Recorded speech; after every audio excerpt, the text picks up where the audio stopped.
Good afternoon, and welcome to another episode of ECW Live podcast from ECW National Users Conference. I'm Shalini Sundarajan, and I have here with me Jason Kuder from Oak Orchard Health. Thank you, Jason, for being with here today. Thank you. And we are here to speak about a very exciting topic, healow solutions. So, before we get started, can you tell us a little bit about your organization and what it was like before you started introducing healow solutions at your practice? Yeah, so we're FQHC in rural Western New York there. We've been on ECW since 2009, and we've been using it strictly as an EMR. And a lot of those challenges have been because we have multiple EMRs. We've had Open Dental, we've had third-party EMRs, and trying to launch services for patients has been extremely difficult because of that challenge. So we made those changes in the last 2 years, to 2023, 2024, to kind of get everything into ECW. So now we can do a lot of these services. That's wonderful.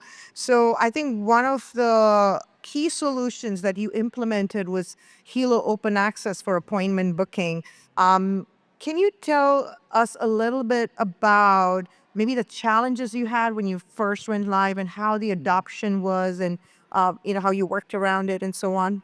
Yeah, I think the biggest challenge is our office is not open 24 hours a day, right? So we get a lot of phone calls Monday morning, which I'm sure a lot of health centers do.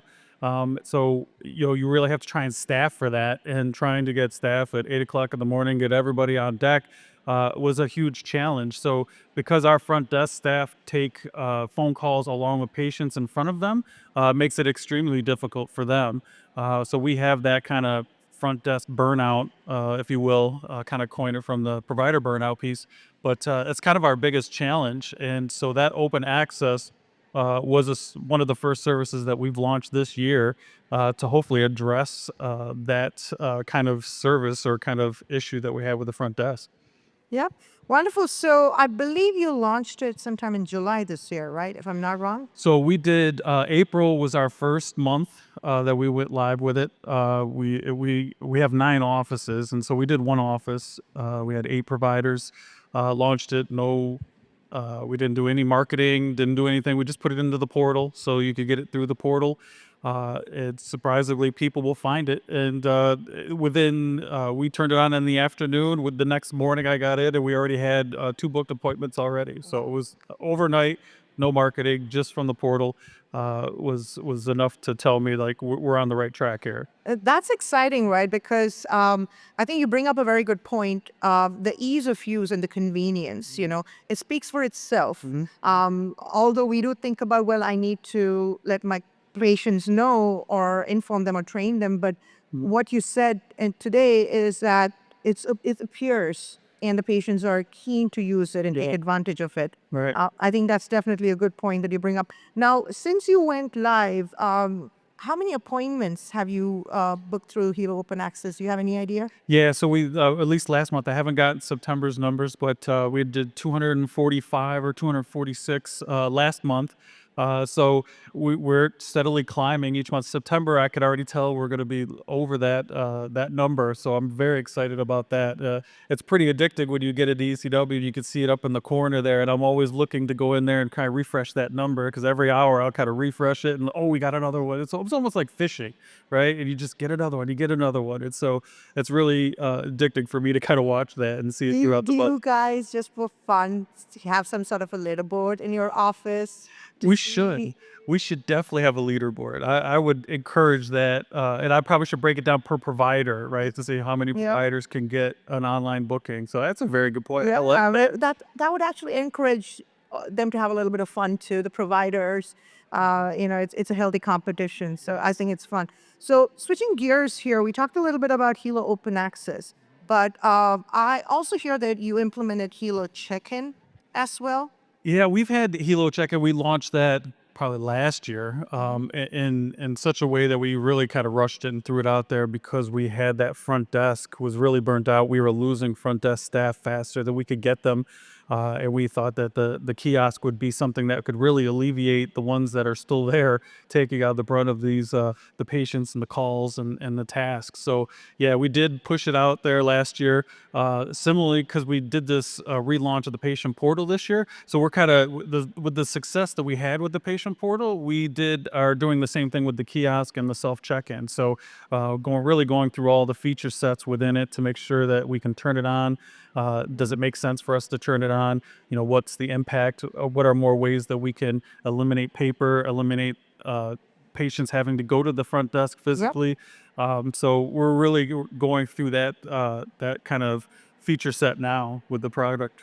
That's wonderful because I've heard from some of the patients, and you can probably attest to it as well, is that they don't want to go and wait in line to be checked in. If I could do all of this before I get here, why not? Why Oh yeah. make it available to me? I agree with that. That's definitely a sentiment that we hear a lot.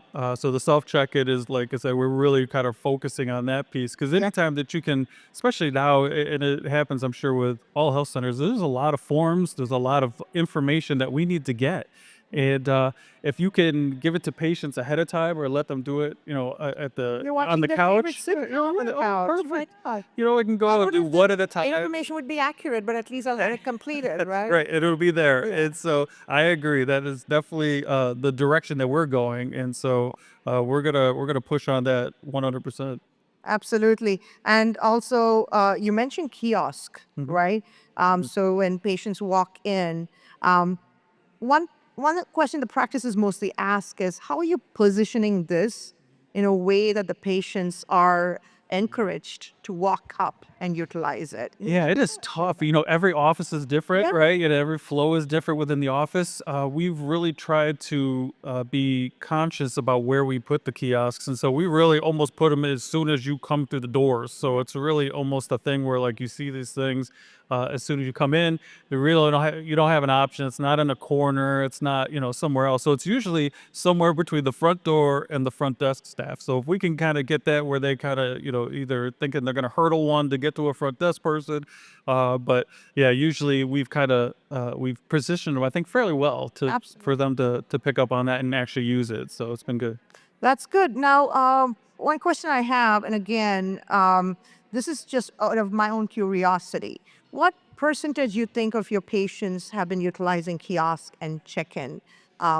Yeah, so I want to say the kiosk has got to be very high because we really, like I said, we put it in such a way where they can't go around it, and so now most of the patients, I think, they know it when they come in. They know that they're going to do it. They know they're going to touch it. They know they're not to go around it.